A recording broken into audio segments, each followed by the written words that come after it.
Welcome, gentle reader, to this episode of Everything is Everything. As always, you're stuck with Amit Varma and me.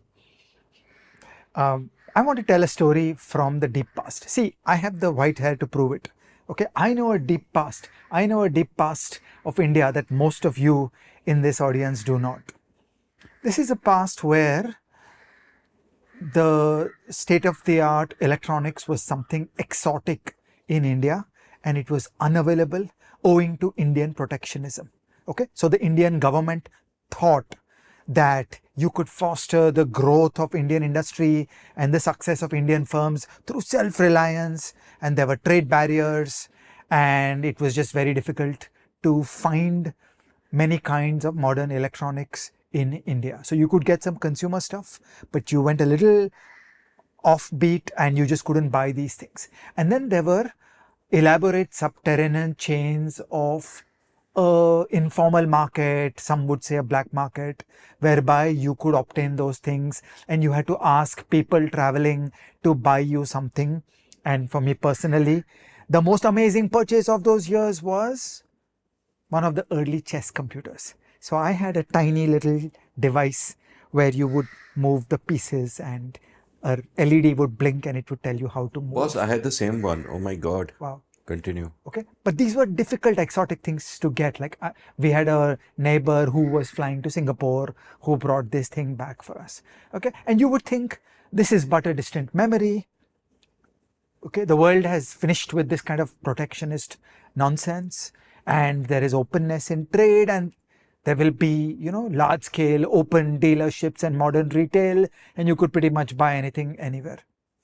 And I find it amazing that in the streets of Shanghai, in the streets of Kazakhstan, you are now back to a black market for microchips. So like you're supposed to go nudge and hint and wink and find out who is the right dealer who has the correct NVIDIA A100 chip, and you will go buy it from that person. And this is happening in Shanghai today and on a much larger array of chips in Kazakhstan, where there is a black market where people are flying from New Delhi carrying a suitcase of chips to sell for a profit in Central Asia. So it's just so amazing that some things come back.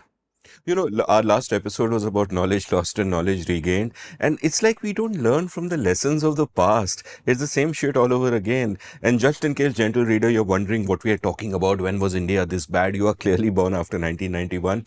We've got a great episode I did a great episode of The Seen and the Unseen on the 1991 reforms with Ajay and Shruti Rajgopalan. And one interesting factoid I give people to give them a sense of what times were like is that a second-hand car costs more than a new car.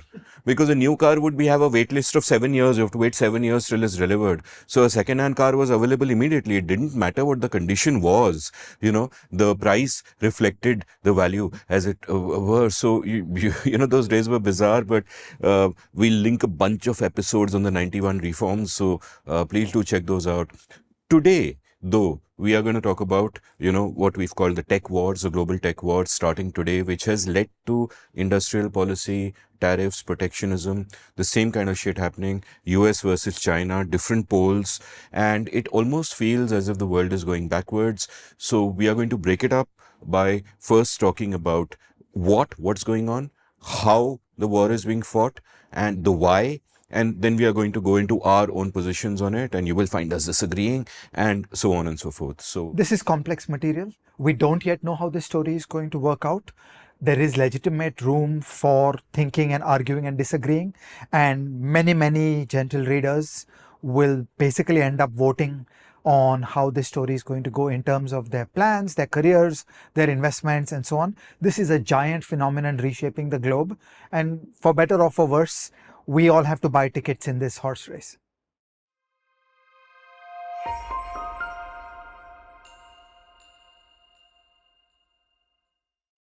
So Amit, tell us, what is the great drama that is unfolding?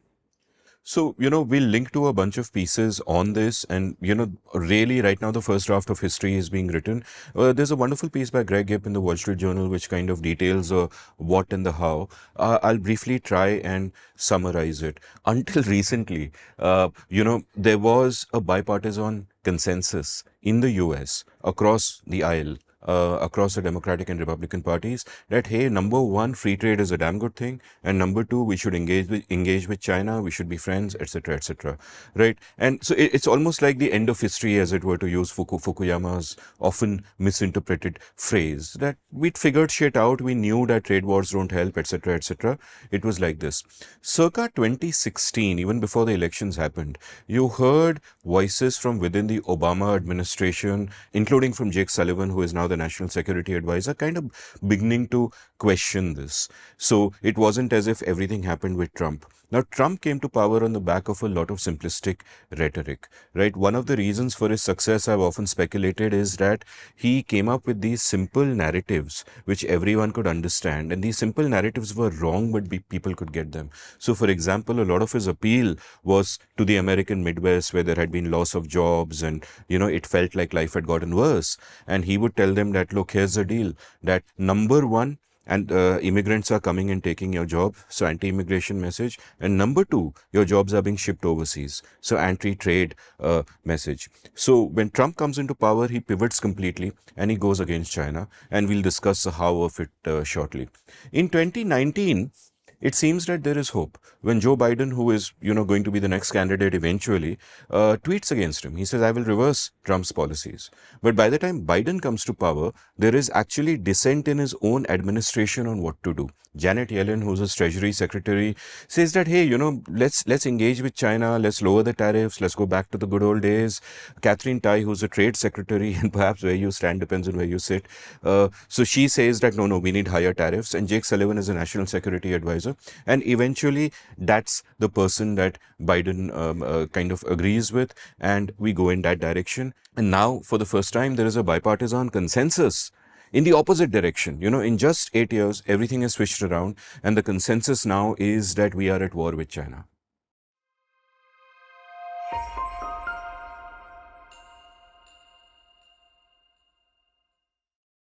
So let me briefly give a summary of the how this war is taking place. And I called it a war at the end of the last chapter. The New York Times has this great article which, has tech wars in the headlines. And if you look at the kind of actions that America is doing and the threat they pose to China, that it's not entirely unfeasible to think that the Chinese might, with good reason, say that, our existence and our prosperity is being imperiled by this. It is hostile action.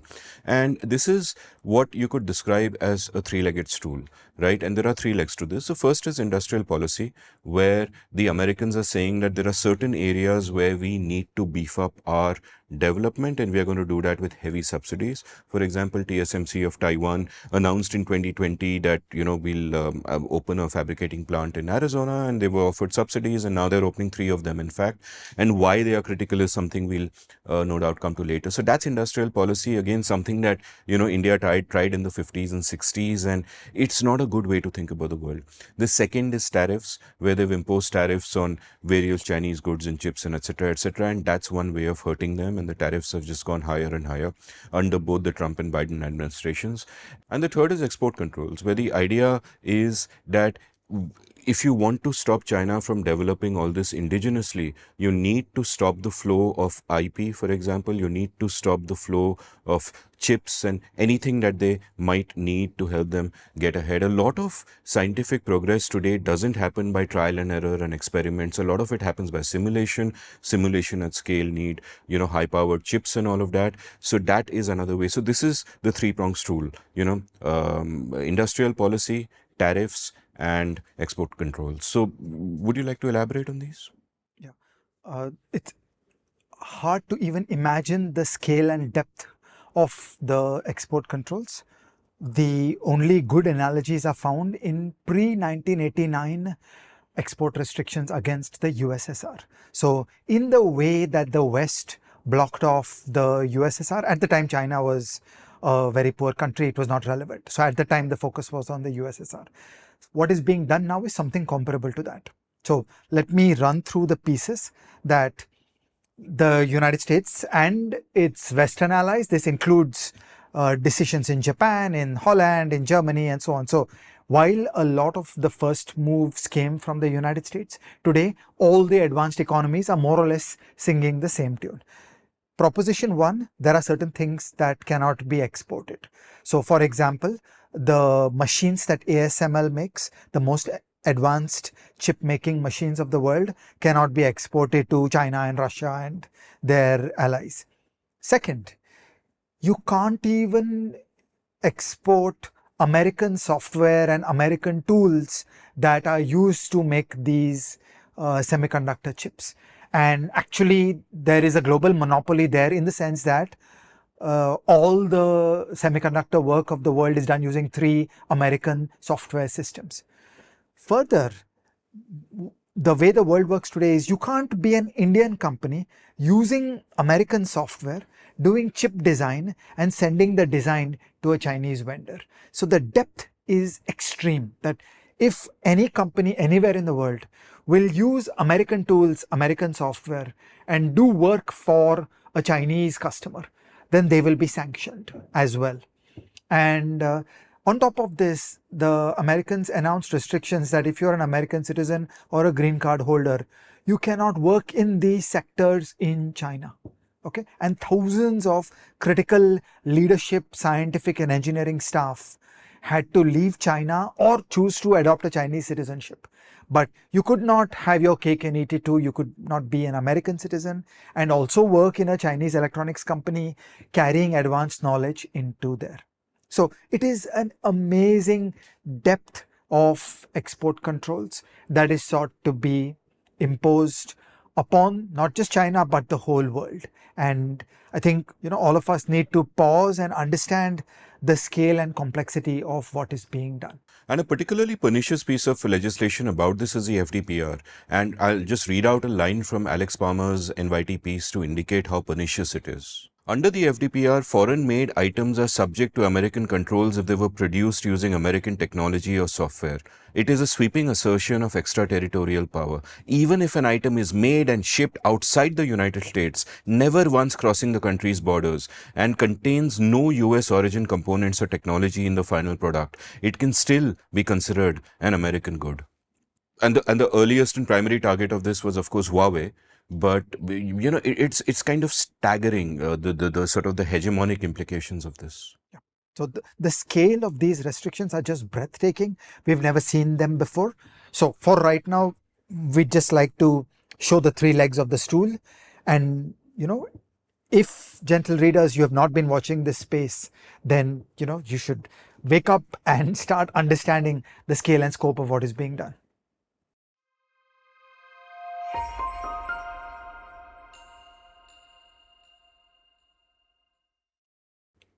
So Ajay, let's discuss a why. Until 2016, you have a bipartisan consensus. The US is cool, they're engaging with China, everything's going well. Then it all goes to hell. Why?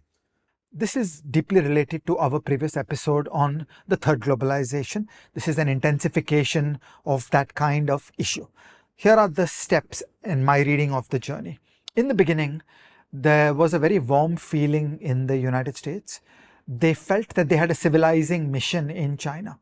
Okay, for us in India, it's hard to even understand and visualize, but I've often been shocked at the extent to which all through the 20th century, there has been a sense in America that China is our responsibility and, it is our job to be good and help China and, make China progress. And after 1972, Nixon re-established economic relations with China, and 1978, Deng Xiaoping came to power. Ever since that, American society and state really signed on the China project with great extent of support and genuine enthusiasm. And as I want to say, it goes deeper, that there was this sense that we can help and we are on a civilizing mission. We will materially make a difference to making China better. So it was a very idealistic journey in a certain sense, in a sense that many people in India are not able to visualize. But I have seen this face to face in conversations with people, and I've understood that there's something more than a simple story of interests and realpolitik.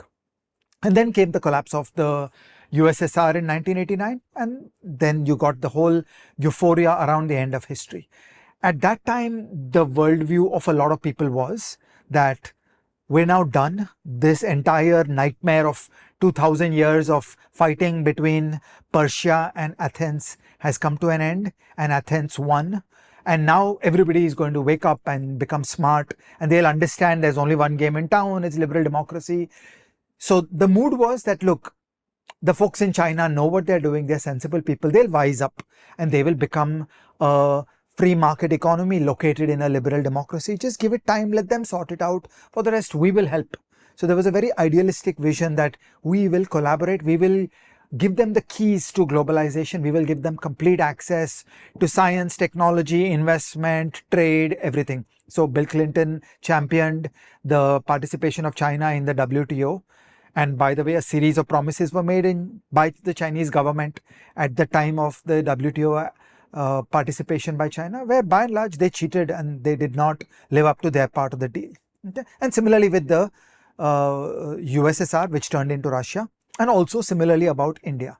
The mood in the West, in the advanced economies, was that these countries have enough intellectual power, they understand what is going on, they realize that the world has changed. Now they will get out of their reflexive anti-West ideology and rhetoric, and they will get the magic of liberal democracy and free markets, and it will be their own internal politics and they will sort it out, and there will be no external interference in politics, but we will just give them all the support possible. Okay, so there was a very positive approach, and as we emphasized in our episode on the third globalization, in the second globalization, access to the core, access to the advanced economies was unquestioned. That you wanted capital? Sure. You wanted to buy technology? Sure. You wanted to do FDI into advanced economies? Sure. Foreign companies, companies from the West wanted to do FDI into India or China. The restrictions were only in India or China, meaning elsewhere in the world, nobody cared. That if somebody wanted to build a factory in India, it was only the Indians who were complaining that we don't want foreign investment. Okay, this was the flavor of the second globalization. And then that changed with the third globalization.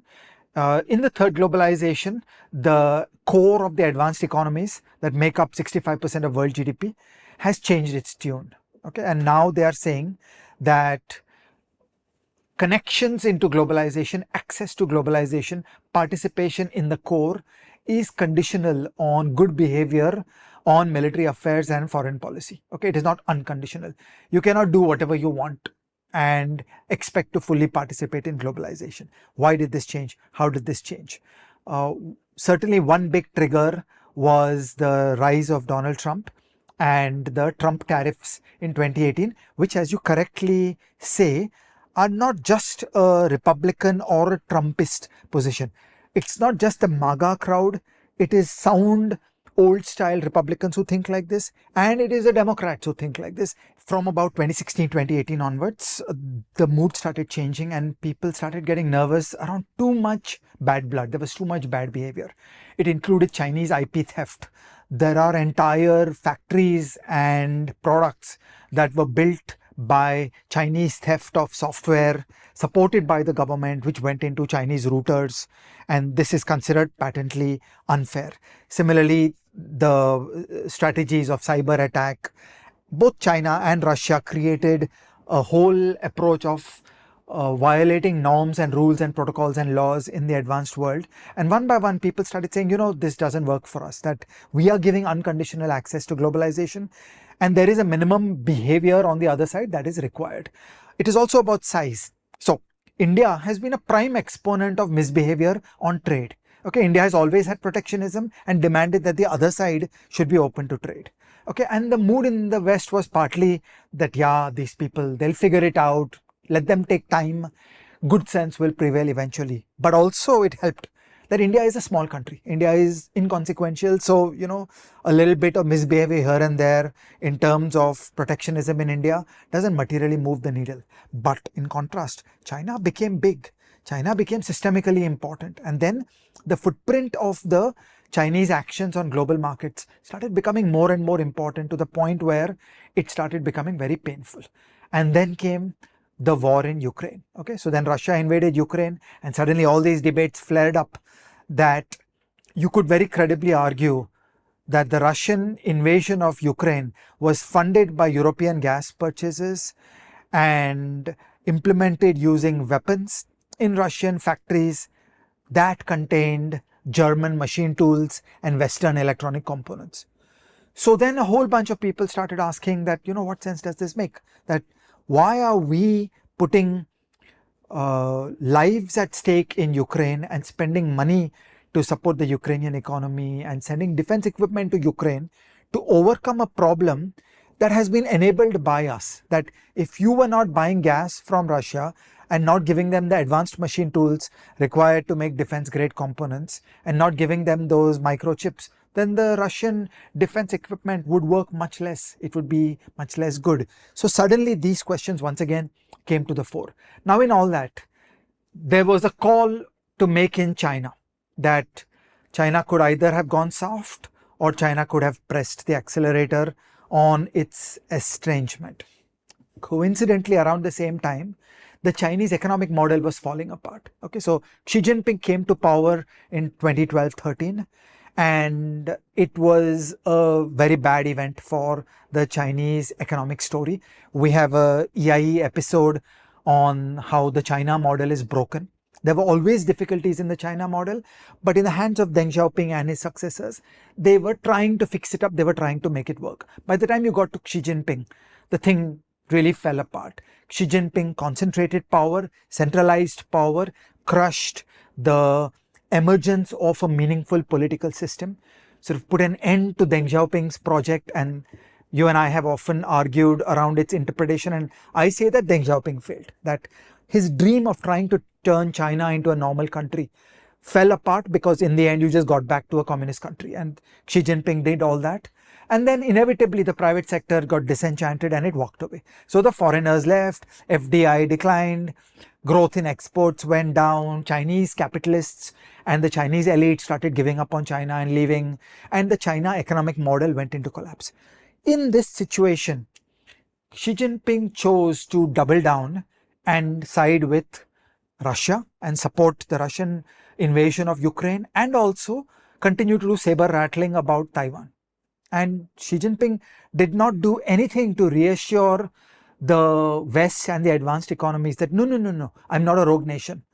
Okay, so there is a terminology used in foreign policy that is a revisionist power. A revisionist power is one that fundamentally questions the international order and seeks to disrupt it by force. Xi Jinping firmly said, no, we retain the right to invade Taiwan, and in fact, we feel like doing it. We will do naval exercises off the coast of Taiwan and so on. And then suddenly all these pieces came together. And the thought process shifted, that what sense does this make? Why are we giving the latest and greatest technology into China, using which military equipment will be built in China, using which certain kinds of unfair acts will be done by firms like Huawei and others, which will create competition which is not fair? And these are not participants of the global system. These are rogue actors. And a whole push came to fight back at all these things. But I want to focus now on the military side. There is a critical military dimension to this entire tech wars. So there are three distinct stories going on. There's a third globalization story going on, which we have covered earlier in an episode.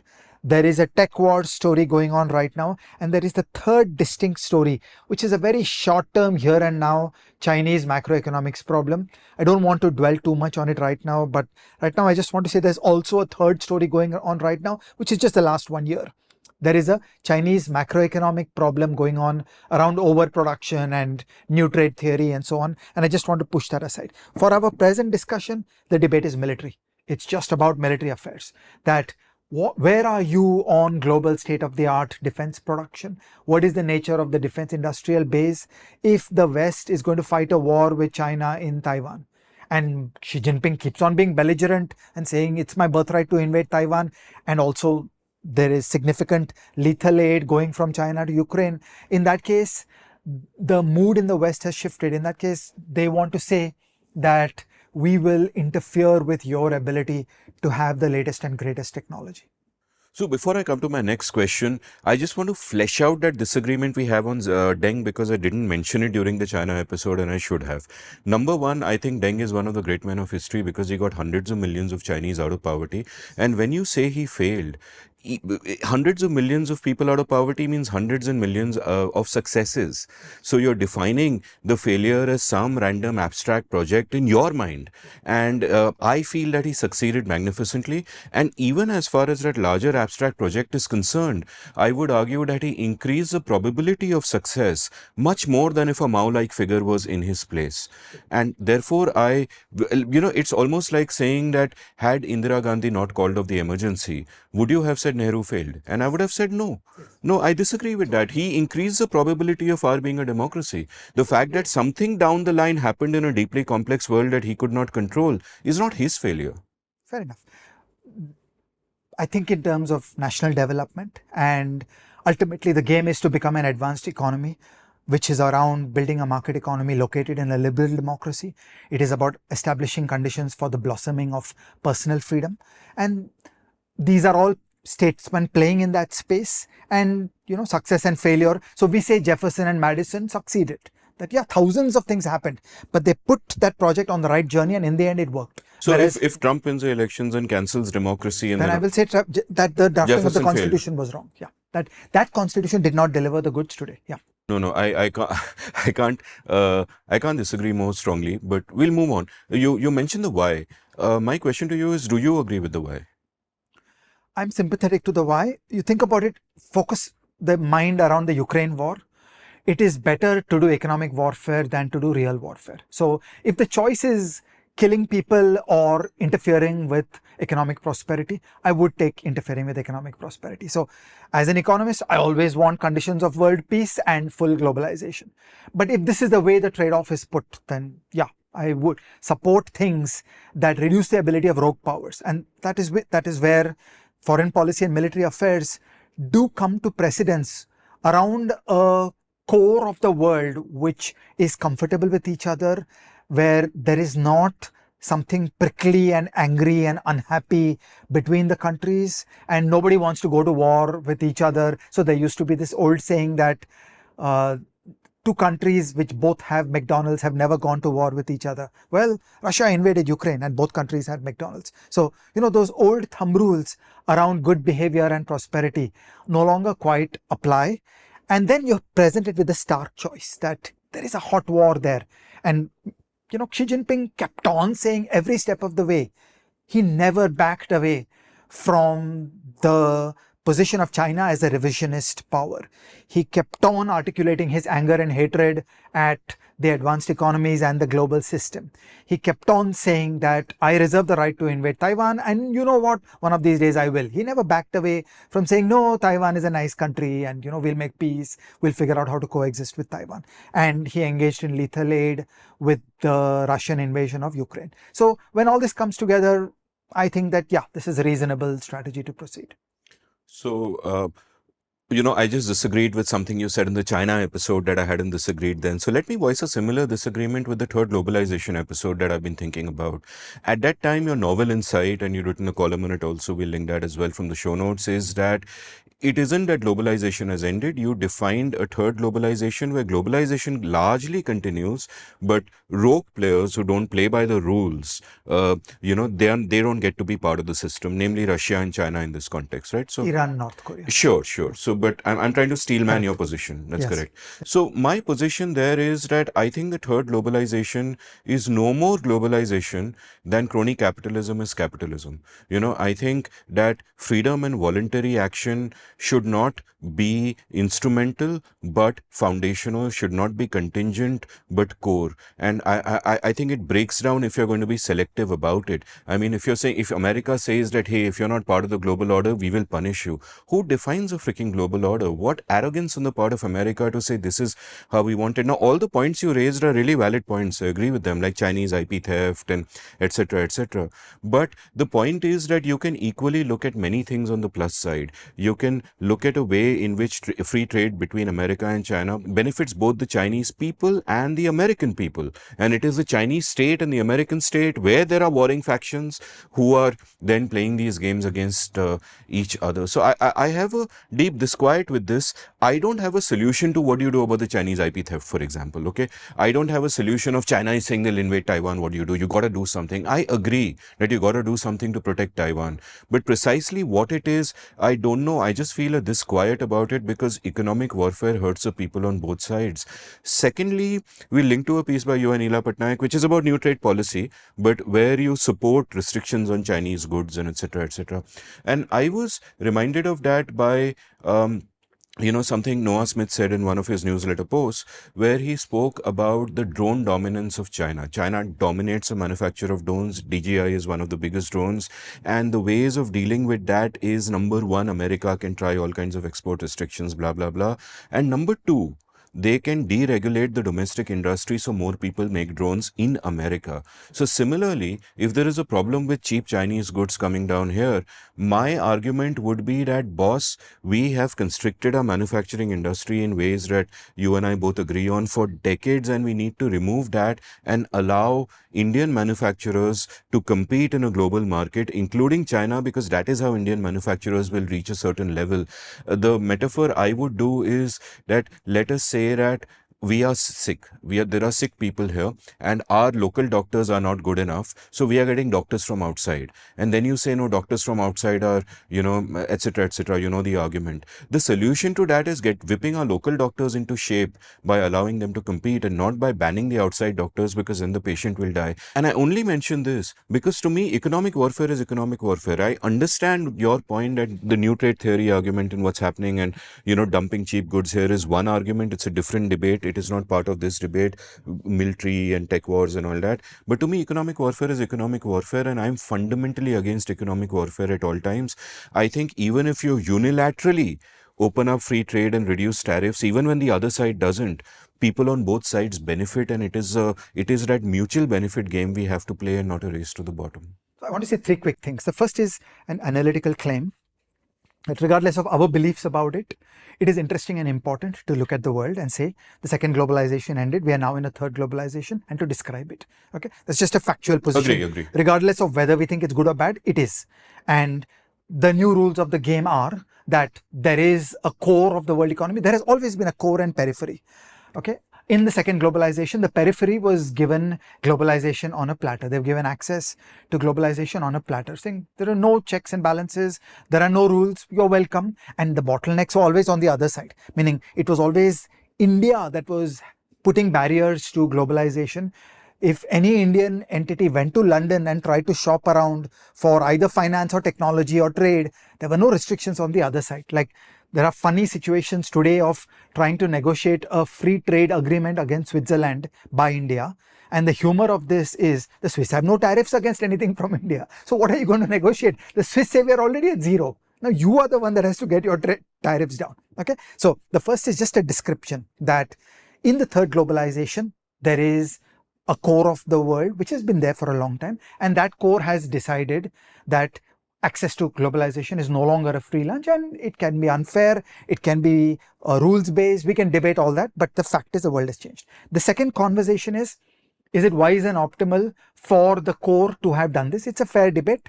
As I said, I'm sympathetic. Once the war in Ukraine started, I felt it makes no sense for Germany to pay money to the Russians for gas and to give them precision machine tools using which artillery shells are built, and then support Ukraine in fighting a war. And as I said, Xi Jinping never gave you a shred of hope on Taiwan. And so then the advanced economies got together and said, sorry, this is not on. And we can debate that. That's the second pillar.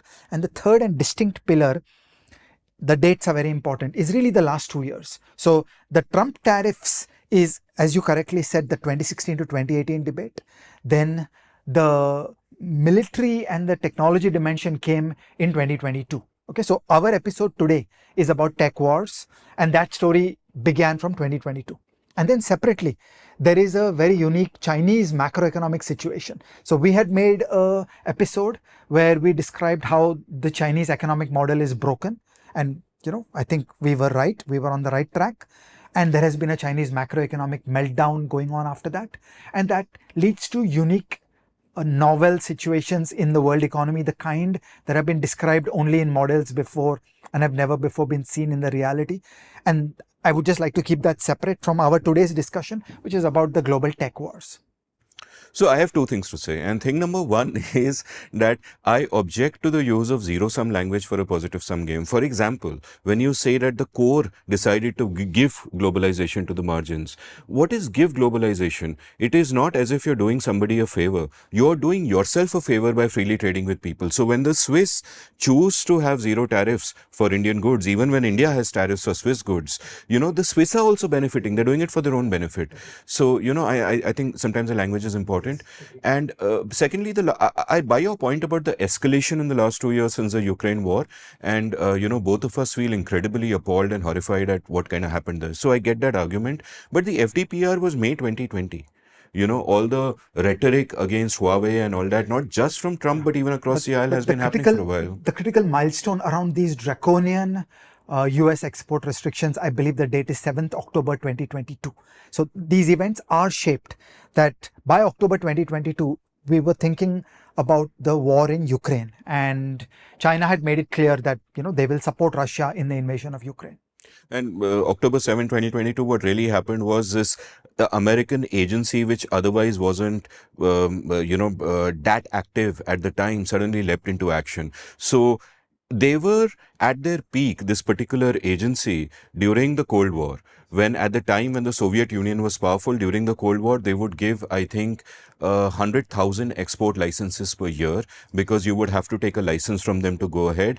And in the 1990s, if I remember correctly, that became 10,000 from 100,000. And now it is back to 40,000. So you're having a trade war which is, just escalating. And since October 2022, it's just gotten worse. Gentle reader, this is knowledge that you can use. There is an obscure United States federal agency called the Bureau of Industry and Security. Okay, you've never heard of them. It's a small team. It is one of the most consequential government organizations in the whole world. Please go to their website and hang out and see what they're doing. Further, they maintain a list of sanctioned entities. So if there is a company in the Philippines which is caught violating the sanctions regime, then their name will appear on that database. And you will get into trouble if you deal with that company in the Philippines. Similarly, the EU runs a sanctions regime and they have lists of sanctioned parties. In the United States sanctioned list, currently there are about 12 entities in India. So there are some small companies, some famous names where probably they would have done something in getting defense grade equipment out to Russia or to China, and they have been sanctioned. And, we could go off into a long digression on what are the adverse consequences for the Indian company, and it's not fun. You basically get cut off from travel to the United States, financial dealings with the United States, trade with the United States. You don't want to go there. So everybody in the world of business should understand that there is a tough and difficult and dangerous sanctions regime by the Europeans and the Americans, and people should organize their life so as to not infringe on that. At the risk of being sanctioned by the US BIS, I will say that the US BIS should be renamed USBS. And actually, I feel they are acting against American interests as well. We'll link to this great economist piece in the show notes, which argues correctly, in my view, that these tech wars, these trade wars are bad for the US, they're bad for China, they're bad for the rest of the world.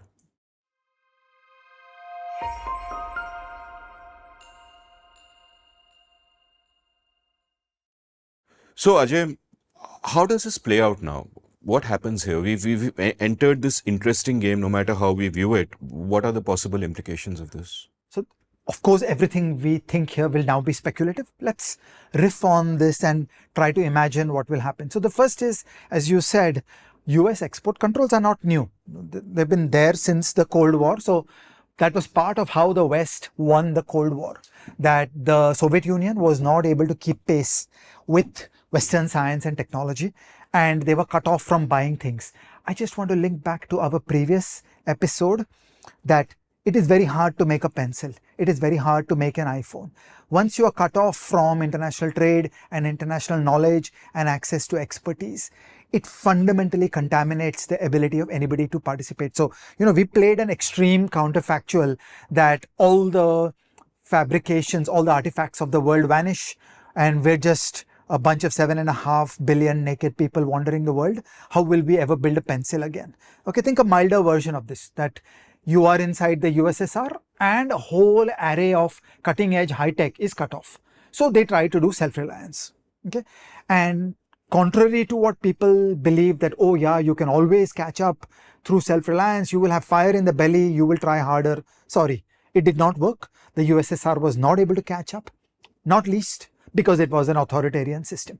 Okay, the best minds don't flourish when they are crushed under conditions of unfreedom, so limitations of freedom of speech, going after dissidents, going after critics. This damages the brightest people of society the most, and that tiny 0.01% of the geniuses of the society, they are the mavericks, they are the crazy people. I will reference our beautiful EIE episode on outlaws. Okay, and those are the people who get crushed by authoritarian societies. So part one, it's very difficult to recreate a vast body of knowledge and artifacts. Part two, the people who would have done it are the ones that get hurt the most by an authoritarian regime. So this whole story has been played once before, and the West won. And the USSR was not able to build computers, build CPUs, build electronics. They never got to Unix. Okay, and the West just took off. And all in all, we know where that took us. So we've seen this movie before. I remember there was a time in the late 80s where the latest and greatest Sun Spark Station workstations were not licensed for export to India. So if you were in India, you could not buy a Sun Spark Station. Now, this is a pitifully weak CPU by modern standards, but export controls was a thing. And before Manmohan Singh and George W. Bush signed the nuclear deal, the footprint of export controls against buyers in India was quite extensive. Okay, currently there are still some things on export control against India, but before the nuclear deal, it was much worse. Okay, so this is the first thing, that export controls are not new. We've lived that story before. The BIS was there as an agency. It was becoming a less consequential agency. It has been resurrected and amplified to something bigger than ever before. I have never seen this scale of activity even in the Cold War days. Okay, now let's think about implications and consequences. So first, I want to say that there is actually a lot that a determined person can do without latest and greatest state-of-the-art equipment. Let's take computation as an example. In design work, in simulations, you want very, very high levels of computation.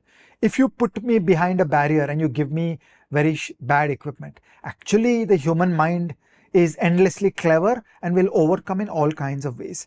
Specifically, modern parallel computation involves stringing together tens and dozens and hundreds of CPUs, and effectively you can reconstruct a very powerful computer cluster. And that capability is there in India, is there in China, is there in Russia. So you will say, what are we getting? What are we gaining out of this? Instead of 10 super duper powerful modern NVIDIA GPUs, you'll have 1000 weaker GPUs, you'll get to the same compute. So if you're inside a defense lab simulating a nuclear explosion, I don't think this is material. It's not going to get that much done. Digressions welcome? Yes, please. Can I change subjects completely? Okay, but come back eventually. It's the related subject. So in the early 90s, one of the great projects of India was afoot. It was called the National Stock Exchange, and they were going to start trading in equity derivatives. And for a long list of reasons, they were wanted to do something unique that had never before been done in the world. They wanted to build a risk management system that would run inside the equity derivatives market, that would work not just at the end of the day, but in real time, and not just at the level of a clearing member, but at the level of every single participant.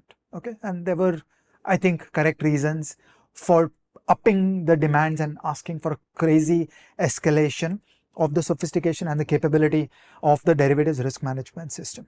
At the time, there were two great derivatives exchanges in Chicago.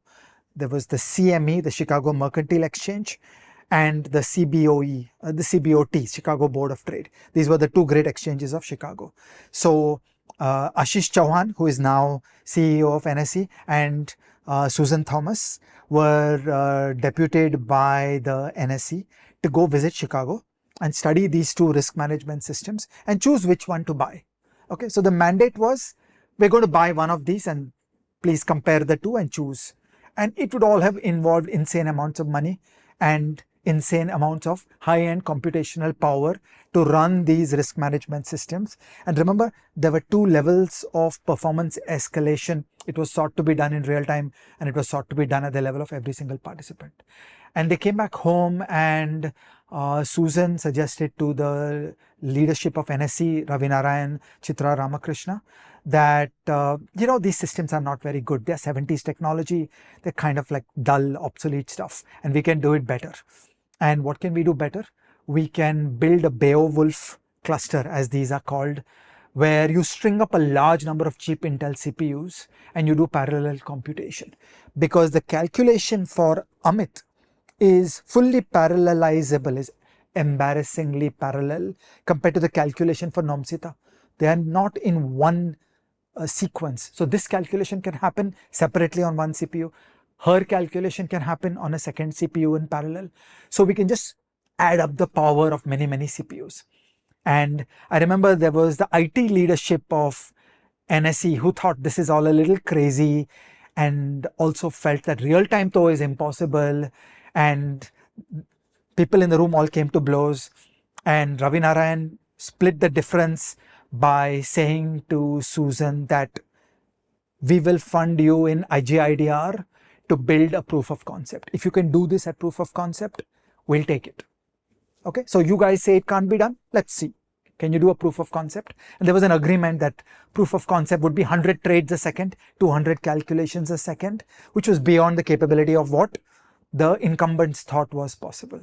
And that project succeeded. It was done in collaboration with our friend Shubham Mishra. It is called Prism, and endlessly rejigged internally, of course. That system continues to run at the NSE today. It is the risk management system of the NSE derivatives trading today. Okay. This is a mind-blowing story, and I have to say that I think neither me nor Nomsita understood exactly that parallel, whatever you were saying, but you spoke about multiplying our power, so I'm kind of happy with that. Yeah. So this is an example that you can do so much by way of crazy high-end computation by stringing cheap CPUs in parallel. So you're not going to buy a whole lot by blocking access to top end. You just make it inconvenient. You make it painful. So, if I'm a defense lab simulating a nuclear explosion, I don't think you're going to get a whole lot out of this. What will you get out of this? So here's my opinion about what it does.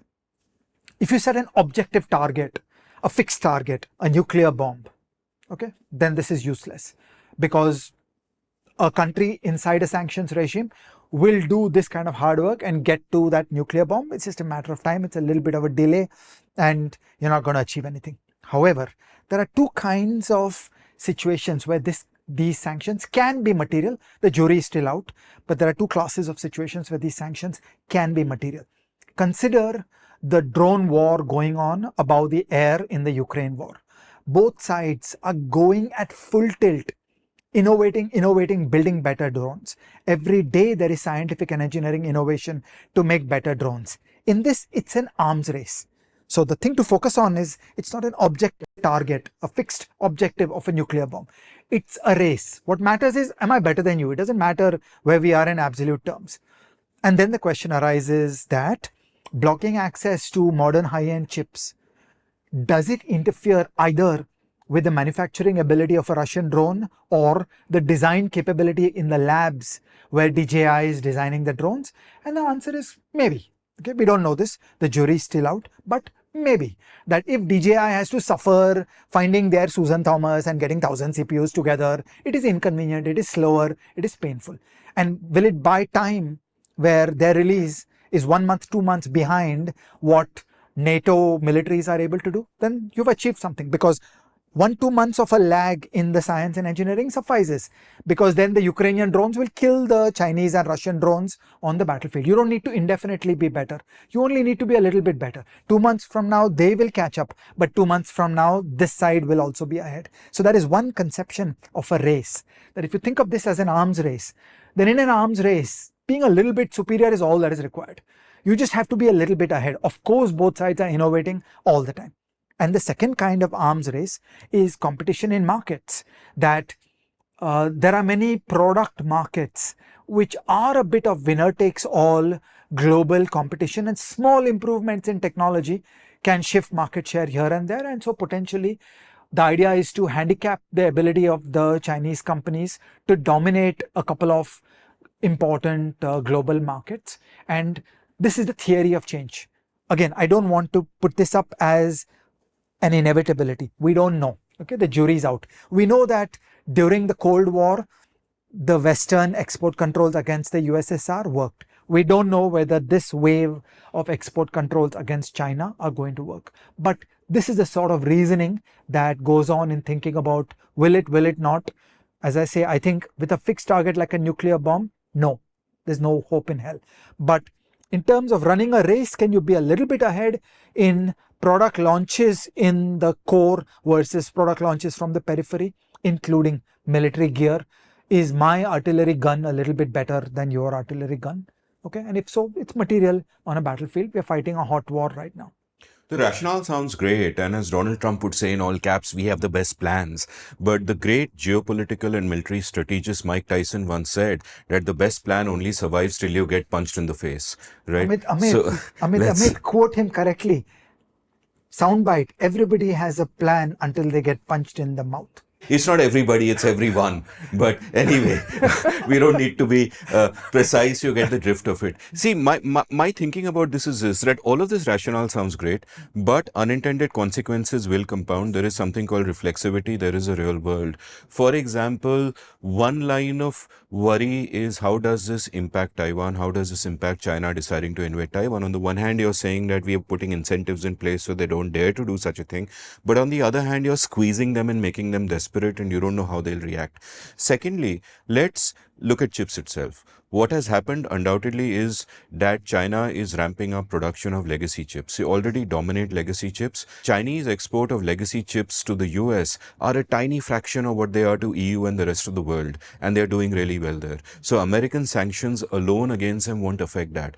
Now, what happens here is that even those sanctions don't really work, because you could put a tariff on legacy chips, but the chips are coming in various products and you don't know what is inside those products, and there are no tariffs on those, so it continues. China's apparently put in a host of fabrication plants where they are ramping up on legacy chips. And if their decision is that let's wipe out the legacy chip business of TSMC, Intel and Samsung, and they can do that if they put their might behind it, then you have investment into new legacy chips firms going down, and you have knock-on effects of all of that. India is also, attempting to be a chip superpower, or at least get into the chips game. And I know you're skeptical about that. And that also goes to hell completely, because you can't possibly then compete, at least on legacy chips, with what China is doing. And by the way, I have a great episode with Pranay Kotasane and Abhiram Manchi on chips. So, on their latest book. So I think about all these different kind of downstream consequences, that it is not that China is just going to sit in a static world and say, come on, okay, do all of this. They're going to do shit. They've got tremendous brain power. They've got tremendous economic might. They've also got allies. They've also got interests all over the place. So I kind of worry about that. And this is something that is common with America, that you go in with this arrogance that we shall shape the world to our will. You go into Afghanistan and you say that, the Soviet Union is trying to get Afghanistan. It is critical. Let us fund a war there. Let us have this bunch of guerrillas with Osama bin Laden being one of them, and let us fund them and build them. And look what happened. So unintended consequences are sort of a huge danger of this. And so in this whole story, I have no doubt that when we reconvene for an EIE episode on this 1 year from now, there are going to be many surprises and we'll get caught by surprise. I agree with all the logic that you showed around legacy chips. I want to link it to the word DIB, the Defense Industrial Base. Most of the chips inside a drone are actually simple old-fashioned chips, but there is one super duper high end CPU or three running inside the drone. So you need both for them to come together. And there is a very real possibility that Chinese manufacturing will end up with an enormous global domination in legacy chips.